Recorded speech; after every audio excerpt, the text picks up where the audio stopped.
Bismillahirrahmanirrahim. Assalamualaikum warahmatullahi wabarakatuh. Innal hamdalillah wa asyhadu an la ilaha illallah wahdahu la syarikalah wa asyhadu anna Muhammadan abduhu wa rasuluh la nabiyya ba'da.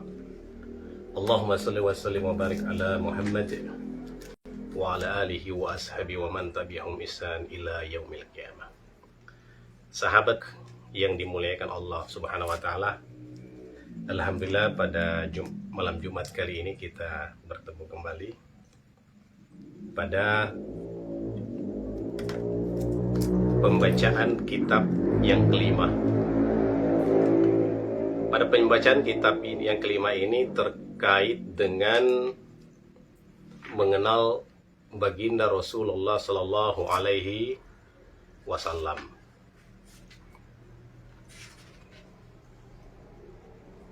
Rasulullah Sallallahu Alaihi Wasallam adalah Nabi kita,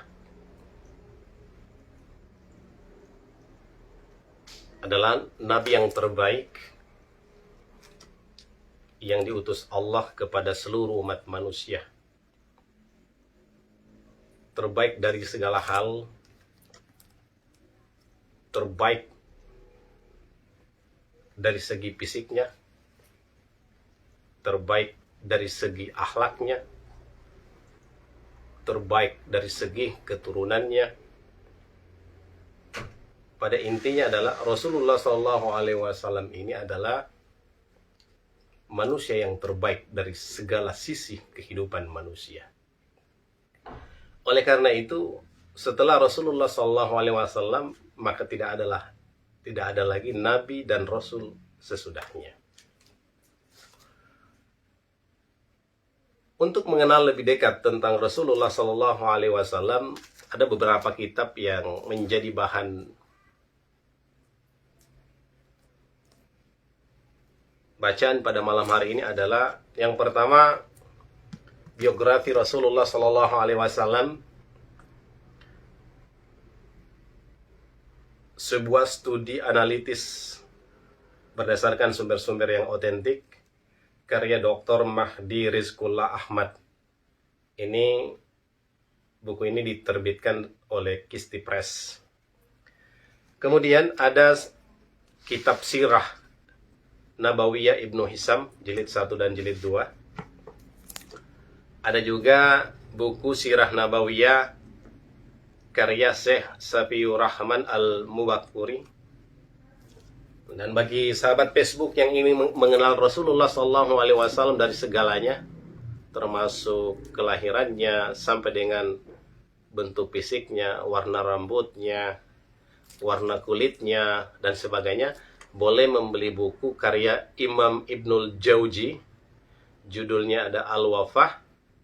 Ini dapat sahabat Facebook bisa membeli buku tersebut di Pustaka Al-Kautsar. Nah, di buku ini tertulis berbagai hal terkait dengan Nabi Muhammad Sallallahu Alaihi Wasallam. Bagi sahabat Facebook juga ingin lebih mengenal akhlak Rasulullah Sallallahu Alaihi Wasallam, dapat membeli sebuah kitab yang berjudul Adabul Mufrad, kumpulan hadis-hadis akhlak karya Imam Al-Bukhari. Selanjutnya, sahabat yang dimuliakan Allah Subhanahu wa taala, baginda Rasulullah sallallahu alaihi wasallam ini adalah insan kamil, adalah manusia yang sempurna. Oleh karena itu, sangat merugi jika kita seorang Islam yang mengaku sebagai umat Rasulullah sallallahu alaihi wasallam, kita lebih mencintai orang lain ketimbang mencintai Rasulullah Sallallahu Alaihi Wasallam. Dengan mencintai Rasulullah Sallallahu Alaihi Wasallam, maka ada beberapa hal yang dapat kita dapati manfaat darinya. Apa saja manfaat ketika kita mencintai Rasulullah Sallallahu Alaihi Wasallam? Yang pertama itu adalah Allah akan mencintai kita. Barang siapa yang mencintai Rasulullah Sallallahu Alaihi Wasallam, maka Allah akan mencintainya. Kemudian yang kedua, barang siapa yang mencintai, menyayangi, yang mengikuti Rasulullah SAW, maka Rasulullah SAW akan menjadi penolongnya, akan memberi syafaat kepadanya, dan akan mencintainya. Baik ketika kita berada hidup di dunia maupun ketika kita akan berhadapan dengan Allah Subhanahu wa taala. Kecintaan Rasulullah SAW akan senantiasa hadir kepada orang-orang yang mencintai Rasulullah SAW. Kemudian ketiga, manfaatnya adalah semua amal ibadah harus berdasarkan petunjuk Rasulullah SAW. Jadi, jikalau kita melakukan sesuatu ibadah mahdah, maka kita perlu meneladani Rasulullah SAW dan berittiba, mengikuti segala tuntunan, tata cara, petunjuk-petunjuk, pedoman-pedoman yang beliau sampaikan kepada kita. Kemudian, adapun manfaat yang lain kita mencintai Rasulullah SAW, bahwa Allah akan memberikan kita surga. Nah, hanya dengan mencintai Rasulullah SAW, kita akan mendapatkan kemuliaan, baik kemuliaan di dunia maupun kemuliaan di Yaumul Qiyamah.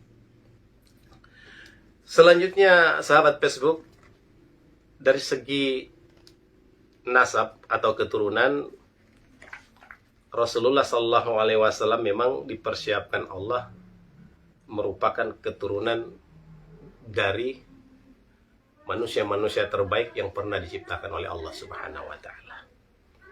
Dalam buku karya Syekh Safiur Rahman, Sirah Nabawiyah, dia telah menuliskan silsilah Nabi SAW sampai kepada Nabi Adam alaihissalam.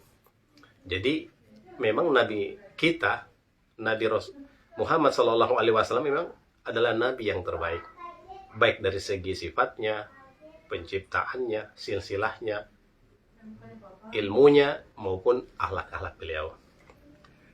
Baiklah, saya bacakan tentang silsilah Rasulullah SAW sampai kepada Nabi Adam alaihissalam. Nama beliau adalah Muhammad bin Abdullah, ayahnya Abdullah, kakeknya Abdul Muthalib, kemudian bin Hashim, bin Abdul Manaf, bin Qusay, bin Kilah, bin Murrah, bin Ka'ab, bin Lu'ay, bin Ghalih, bin Fahr, yang berjuluk dengan Quraisy. Jadi bin Fihr ini adalah Quraisy, sehingga yang dinamakan dengan Bani Quraisy itu berarti anak cucu dari Ghalib bin Fihr. Fihr itu sendiri adalah yang berjuluk dengan Quraisy, sehingga Nabi Muhammad dan sahabat-sahabatnya dijuluki dengan kaum Quraisy. Kemudian Fihr ini bapaknya adalah Malik bin Nadar bin Kinanah bin Kuzaimah bin Mudrikah bin Ilyas bin Mudar bin Nizar bin Ma'ad bin Adnan. Kemudian sampai kepada Nabi Ibrahim dan seterusnya. Berarti setelah itu ada Nabi Ismail. Setelah itu bapaknya Ismail adalah Nabi Ibrahim. Kemudian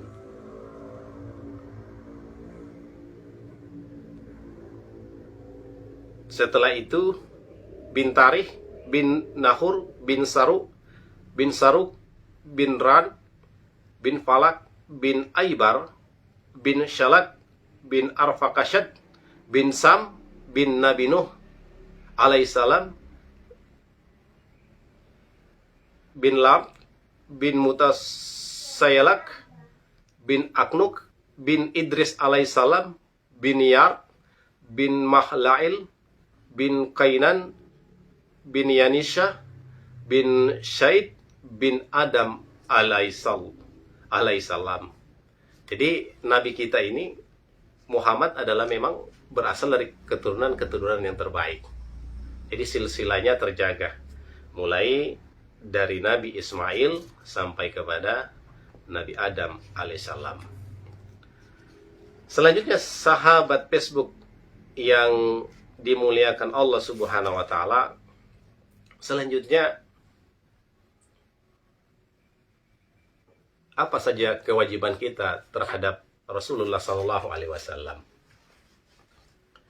Ada beberapa kewajiban yang mestinya kita tunaikan kepada beliau. Setelah kita berikrar wa asyhadu anna Muhammadar Rasulullah, bahwa kita bersaksi bahwa Muhammad bin Abdullah bin Abdul Muttalib adalah Rasulullah Sallallahu Alaihi Wasallam, maka ada beberapa kewajiban bagi kita yang harus kita tunaikan kepada baginda Rasulullah Sallallahu Alaihi Wasallam. Apa kewajiban kita kepada baginda Rasulullah Sallallahu Alaihi Wasallam? Yang pertama adalah kita beriman kepadanya. Kewajiban kita beriman kepadanya. Dengan kita beriman kepadanya, maka lengkaplah syahadatain kita, persaksian kita, keimanan kita kepada Allah Subhanahu wa taala. Orang yang beriman kepada Allah Subhanahu wa taala kemudian tidak berikrar bahwa Rasulullah sallallahu alaihi wasallam adalah Robnya, adalah Nabi dan Rasul Allah yang terakhir, maka sia-sia keimanannya. Oleh karena itu, untuk menyempurnakan iman kita kepada Allah, maka wajib kita beriman kepada baginda Rasulullah sallallahu alaihi wasallam. Kemudian yang kedua, kewajiban kita kepada Nabi Muhammad sallallahu alaihi wasallam adalah mencintai beliau. Ya, mencintai beliau. Nah, kalau urutan kecintaan seperti yang telah saya jelaskan pada beberapa pekan yang lalu, bahwa kecintaan seorang hamba itu yang pertama adalah kecintaan kepada Allah Subhanahu wa taala. Jadi cintanya itu kepada yang lain itu belakangan. Jadi yang pertama itu cinta kepada Allah. Kemudian yang kedua adalah cinta kepada Rasulullah sallallahu alaihi wasallam. Jadi memang cinta kita yang paling tertinggi itu hanya kepada Allah, kemudian yang kedua kepada baginda Rasulullah sallallahu alaihi wasallam, kemudian yang ketiga cinta kita kepada kedua orang tua kita. Ya. Kemudian yang ketiga, kewajiban kita terhadap baginda Rasulullah sallallahu alaihi wasallam yaitu menunaikan wasiatnya. Menunaikan wasiat baginda Rasulullah sallallahu alaihi wasallam. Taraktu fi amrayn minkum lan tadillu ma tamassaktum bihima, kitab Allah wa sunnata Rasulillah. Teladan kita bersabda kepada kita, aku wasiatkan kepada kalian semua dua perkara. Lan tadillu ma tamassaktum bihima, kalian tidak akan tersesat selama-lamanya ketika berpegang kepada keduanya, yaitu kitabullah, Al-Quran, dan yang kedua adalah sunnata Rasulullah sallallahu alaihi wasallam. Ya. Jadi kewajiban kita adalah menjaga wasiat itu. Nah, maka kita harus menjaga wasiat itu dengan cara apa? Yang pertama, kita harus membacanya. Qiraatul Quran, membaca Quran dan sunnah baginda Rasulullah sallallahu alaihi wasallam. Kemudian yang kedua, kita menghafalkannya. Menghafal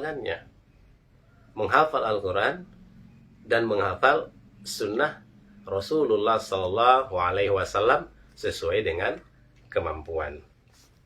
Kemudian yang ketiga, yaitu melaksanakannya. Melaksanakan wasiat-wasiat itu. Tentu sesuai dengan kemampuan pula. Karena setiap orang itu berbeda kemampuannya dalam mengerjakan, dalam melaksanakan perintah Allah dan Rasulnya. Itulah 3 kewajiban bagi kita terhadap Rasulullah SAW. Maka selama 3 kewajiban itu kita tunaikan kepadanya, insya Allah kita termasuk orang-orang yang dijamin masuk surga oleh Allah Subhanahu wa Ta'ala. Jadi jaminannya adalah surga. Rasulullah SAW bersabda, "Kullu ummati yadkhulul jannah illa man abah." Rasulullah SAW berkata, setiap umatku masuk ke dalam surga. Illa man aba, kecuali mereka yang enggan masuk ke dalam surga. Lantas para sahabat berkata, "Man aba ya Rasulullah?" Siapa mereka yang enggan itu? Siapa mereka yang enggan masuk ke dalam surga? Maka Rasulullah SAW menjawab, "Man ata'ani yadkhulul jannah, man asani faqad aba." Siapa yang taat kepada sunnahku, siapa yang mencintaiku, siapa yang menyukai sunnah-sunnahku, siapa yang mengikuti tata cara beribadah seperti diriku, maka dialah masuk surga.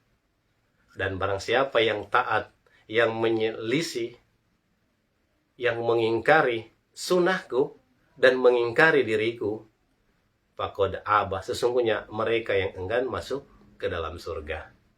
Nah, hadis ini menunjukkan bahwa umat Rasulullah SAW itu dijamin surga. Dijamin surga oleh Allah Subhanahu wa Ta'ala selama dia tidak berlaku syirik kepada Allah Subhanahu wa Ta'ala. Oleh karena itu, kecintaan kita kepada beliau jangan kita sia-siakan, karena luar biasa yang kita dapatkan. Seperti yang saya sampaikan tadi, yang pertama kita mendapatkan syafaat ketika bertemu dengan Allah Subhanahu wa Ta'ala. Rasulullah SAW akan membela kita, akan memberikan minuman dalam telaga ketika di hari perhitungan. Kemudian jika kita akan masuk neraka, maka Rasulullah SAW akan memberikan syafaat kepada kita. Nah, cukup dengan kita mencintainya, cukup dengan kita berikrar beriman kepadanya, cukup kita mengikuti sunnah beliau, maka kita pasti akan masuk ke dalam surga. Oleh karena itu, sahabat Facebook, kalau kita mungkin dalam beberapa hal tidak sepakat atau tidak sesuai dengan pemikiran kita terhadap beberapa sunnah, cukup diam saja. Ada kan kita mungkin melakukan guyonan, bermain-main ketika berhadapan dengan saudara-saudara kita yang berjenggot panjang. Dia menyamakan bahwa jenggot panjang itu seperti, mohon maaf, seperti kambing. Padahal memanjangkan jenggot, mencukur kumis atau menggunting kumis itu adalah sunnah. Nah, tapi dia sangat berani mengatakan bahwa orang yang berjenggot itu dia samakan, dia analogikan sama dengan binatang ternak, yaitu kambing. Nah, ini orang-orang yang enggan untuk masuk surga. Artinya jika tidak mau panjang jenggot, maka tetap diam saja tanpa harus menghardik Rasulullah SAW. Misalnya juga kita melihat ada saudara-saudara kita yang wanita menutup auratnya dengan lebih bagus, memakai cadar dan sebagainya. Tidak boleh kita menganalogikan, menyamakan mereka seperti Ninja Hattori. Nah, ini luar biasa kan?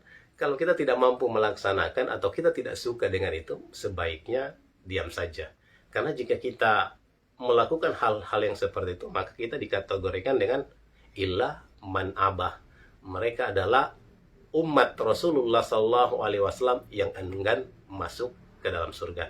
Dan masih banyak lagi sunnah Rasulullah Sallallahu Alaihi Wasallam yang perlu kita tingkatkan, dan jangan sampai sunnah Rasulullah Sallallahu Alaihi Wasallam menjadi musuh bagi kita karena kita lebih mengedepankan budaya. Ini lebih mengutamakan budaya, lebih mengutamakan tradisi, lebih mengutamakan aturan negara.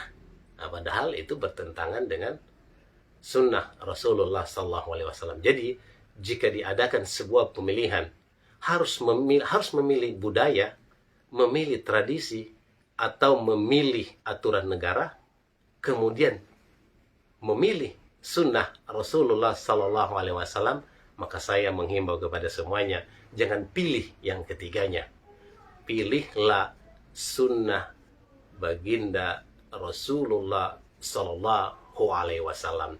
Tidak ada jaminan kita melaksanakan tradisi, budaya, atau aturan agama yang berlawanan dengan sunnah, itu tidak akan memberikan kita kebahagiaan di dunia, apalagi di akhirat kelak.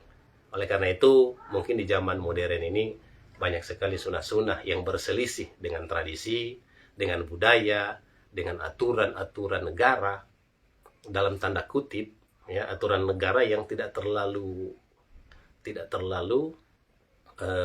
wajib, ya. Contoh terkait dengan aturan-aturan tradisi yang didukung oleh pemerintah, undang-undang pemerintah, maka itu boleh diselisih karena bukan kewajiban. Nah, tetapi jika aturan-aturan pemerintah itu tidak bertentangan dengan sunnah, maka wajib kita dukung. Apa saja itu, seperti taat berlalu lintas. Nah, karena atiullahi wa ulil amri minkum, atiullah wa atiur rasul wa ulil amri minkum.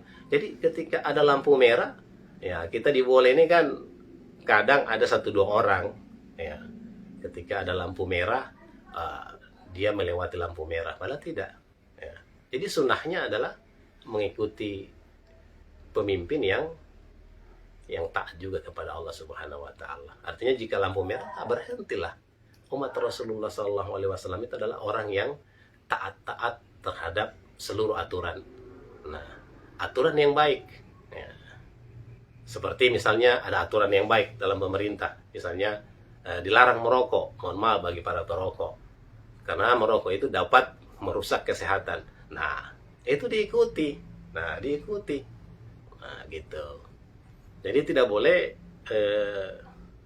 kita mengikuti pemerintah dalam satu hukum tertentu yang baik, sedangkan hukum pemerintah yang baik lain itu kita tolak. Nah, namun jika ada yang aturan pemerintah itu tidak perlu, misalnya halal untuk melakukan menjual minuman keras, nah itu tidak boleh. Berarti kita tidak perlu minum minuman keras, walaupun di negara kita dibolehkan. Nah, sunnahnya adalah apa? Yaitu meninggalkan. Walaupun minuman keras itu, misalnya seperti tingkat kadar alkoholnya dibolehkan oleh pemerintah, maka itu harus kita tolak. Bukan berarti menolak aturan pemerintah itu tidak bisa bertentangan dengan NKRI. Oh tidak. Nah, maka orang Islam itu sebenarnya adalah, orang Islam di Indonesia itu adalah barisan terkuat untuk NKRI. Jadi keliru itu jika ada yang mengatakan bahwa Islam itu menjadi penghancur NKRI. Itu salah besar. Karena kemerdekaan Republik Indonesia ini adalah hadiah yang terbesar diberikan oleh orang Islam kepada NKRI gitu. Apalagi kalau dia hafiz Quran, dia mencintai sunnah Rasulullah SAW, jangan dikatakan dia sebagai kaum teroris. Nah, ada itu. Karena orang yang mencintai sunnah Rasulullah SAW adalah orang yang cinta perdamaian, cinta kasih antar sesama. Nah, oleh karena itu, jangan kata-kata sunnah ini diplesetkan untuk sebagai amalan yang dapat menghancurkan NKRI. Itu salah besar.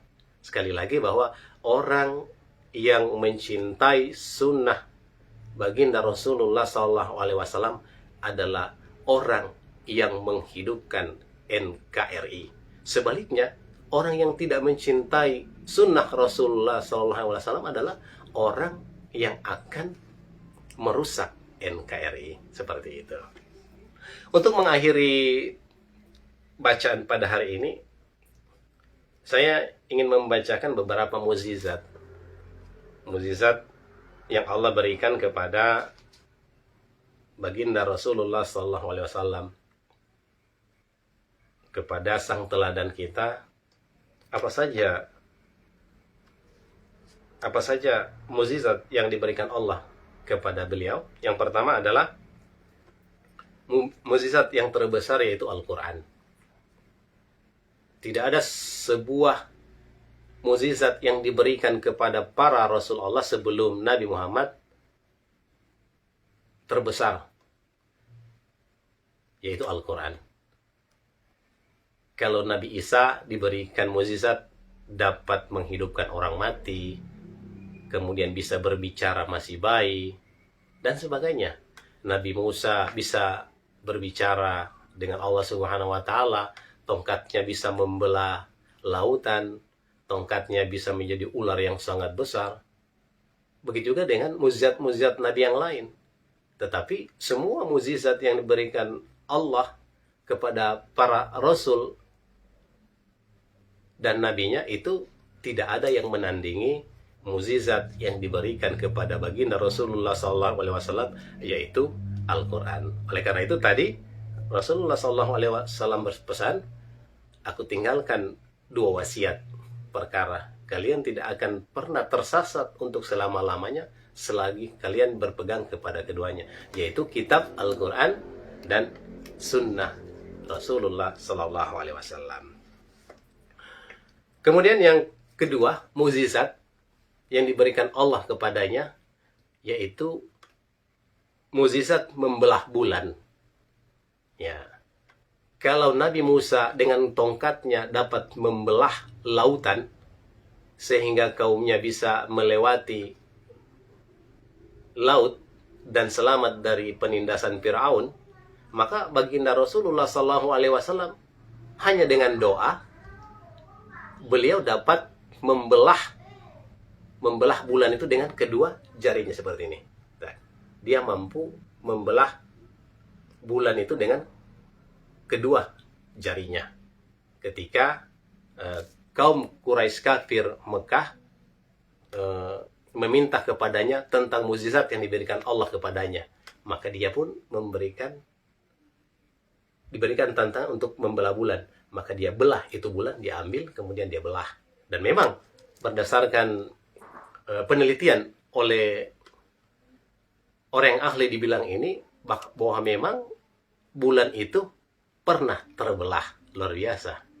Rasulullah SAW, tidak ada satu manusia pun yang dapat membelah bulan kecuali Rasulullah SAW. Oleh karena jika ingin membelah sesuatu dengan penuh keyakinan, maka ikutilah Rasulullah SAW. Insya Allah kita bisa membelah apa saja. Ya. Yang penting yakin kita kepada Allah dan Rasulnya itu luar biasa, bukan yakin-yakin yang ala kadarnya. Kemudian beberapa mukjizat lagi yang Allah berikan kepadanya, yaitu mukjizat memperbanyak makanan. Nah, mukjizat ini yang namanya mukjizat tidak digunakan setiap saat. Nanti pada saat-saat terdesak. Jadi pada keadaan terdesak, Rasulullah SAW itu bisa memperbanyak masakan. Jadi biar satu kampung dengan satu belanga bisa mengenyangkan seluruh kampung. Tapi itu pada kondisi-kondisi tertentu, tidak selamanya beliau gunakan. Kemudian mukjizat baginda Rasulullah Shallallahu Alaihi Wasallam memperbanyak mentega. Ya, jadi ibu-ibu ini yang suka makan mentega, salah satu mukjizat yang Allah berikan kepada baginda Rasulullah Shallallahu Alaihi Wasallam itu beliau diberikan mukjizat dapat memperbanyak mentega. Luar biasa ini kalau umatnya ada satu orang dua orang yang punya amalan Rasulullah SAW, dia mampu memperbanyak mentega. Ya, wallahu alam. Karena yang memberikan mukjizat itu adalah Allah Subhanahu wa Ta'ala. Kemudian mukjizat selanjutnya adalah dapat memperbanyak korma. Beliau juga dapat memperbanyak air. Ya. Jadi air akan keluar dari jari-jarinya. Ini beberapa mukjizat. Kemudian masih banyak lagi mukjizat yang Allah berikan kepadanya. Memperbanyak air susu, kemudian pohon mendatangi Nabi. Nah, jadi kalau kita kan cuma datang sahabat kita, teman kita, atau orang yang membutuhkan kita. Kalau Nabi itu, pohon itu datang kepada beliau. Datang kepada beliau. Kemudian mukjizat lain yaitu Rasulullah SAW itu dapat menerima pengaduan dari hewan ternak. Nah, jadi bukan cuma Nabi Sulaiman yang mempunyai mukjizat bisa berbicara dengan semut, tapi Rasulullah SAW juga diberikan mukjizat oleh Allah Subhanahu Wa Taala bisa menerima pengaduan dari binatang ternak. Jadi binatang ternak itu mengadu kepada baginda Rasulullah Sallallahu Alaihi Wasallam. Kemudian beliau juga mempunyai mukjizat dapat mempercepat lari hewan tunggangan. Jadi kuda bisa lari cepat, lebih cepat dari biasanya. Kemudian unta bisa lari dengan lebih cepat seperti biasanya. Begitupun dengan hewan-hewan tunggangan lainnya. Jika Rasulullah SAW yang menaikinya, maka luar biasa kecepatannya. Kemudian mukjizat lain dari Rasulullah SAW adalah menutupi pandangan kaum musyrikin. Nah, beliau ini punya mukjizat.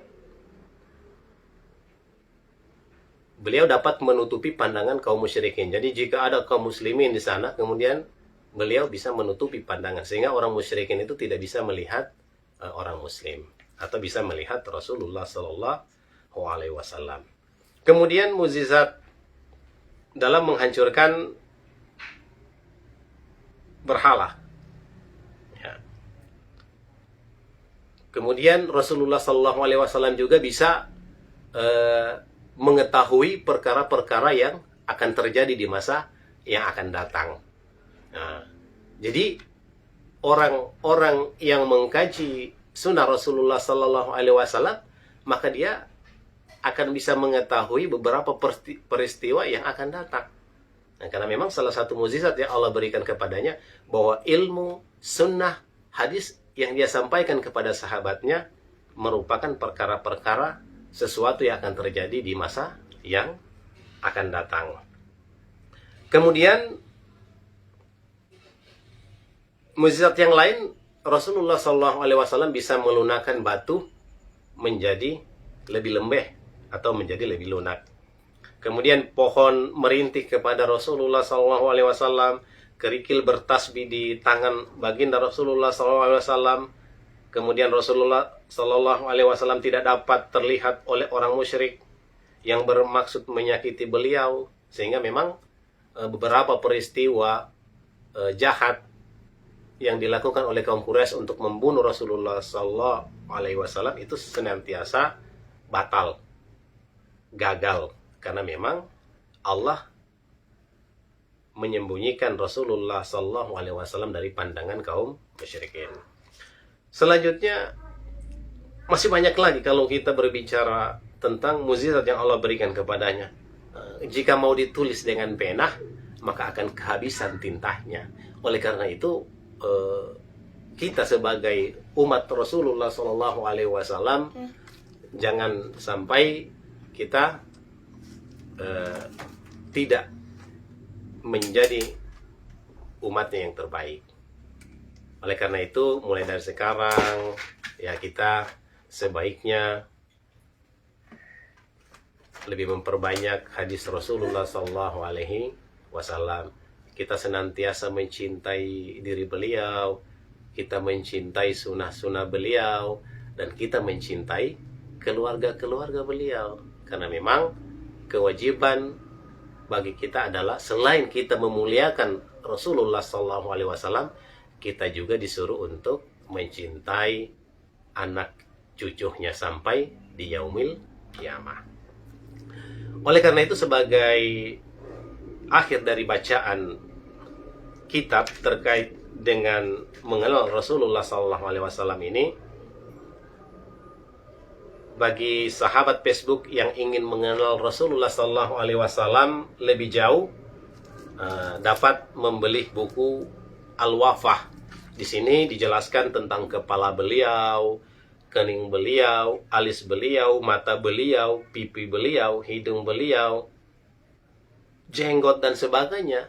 Jadi dari hadis ini dapat kita simpulkan bahwa Rasulullah Sallallahu Alaihi Wasallam itu adalah manusia yang sempurna, bukan hanya dari segi fisiknya, dia sangat ganteng, sangat harum baunya, bersinar wajahnya, luar biasa.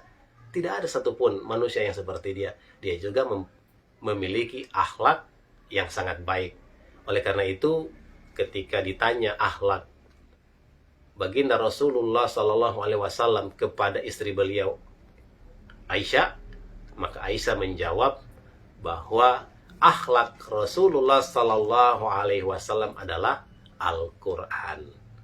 Jadi akhlak Rasulullah Sallallahu Alaihi Wasallam itu adalah Al-Quran. Artinya, jika kita ingin seperti akhlak Rasulullah Sallallahu Alaihi Wasallam, maka kita harus lebih banyak mempelajari Al-Quran dan mengerjakannya dalam kehidupan sehari-hari. Oleh karena itu memang setiap kita ini beda kualitas kita. Bisa saja sahabat Facebook itu lebih baik dari saya dalam pengamalan Al-Quran. Nah, karena memang yang dapat menilai seseorang baik dan tidak itu hanya Allah Subhanahu wa Ta'ala. Oleh karena itu, jangan kita terbiasa menilai orang lain dari sudut pandang kita, ataupun kita menjadikan penilaian orang lain terhadap diri kita. Tidak boleh, tidak boleh. Jadi tugas kita adalah tetap mencintai Allah, mencintai Rasulullah Sallallahu Alaihi Wasallam, dan mengerjakan segala perintahnya, dan berusaha sedini mungkin untuk mencegah segala perbuatan buruk kita.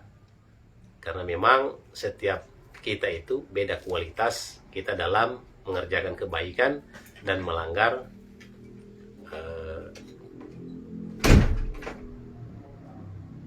dan setiap orang kita itu berbeda dalam takaran-takaran dosa yang kita miliki.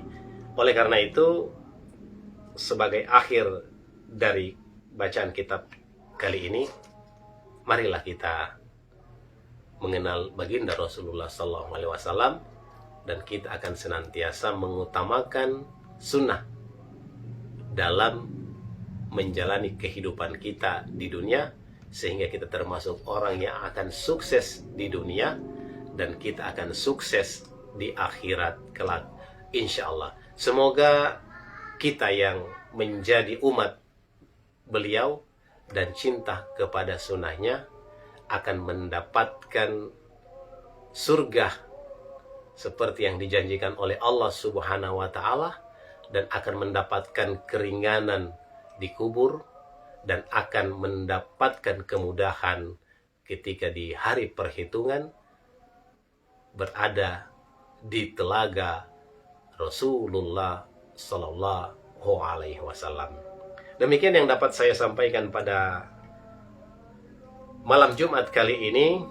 Semoga kita mati dalam keadaan beriman kepada Allah Subhanahu wa Ta'ala, mampu mengucapkan la ilaha illallah, dan kita tetap istiqomah menjalankan sunnah baginda Rasulullah Sallallahu Alaihi Wasallam sesuai dengan kemampuan, dan akan senantiasa kita tingkatkan setiap harinya sampai Allah menjemput kita dengan kematian.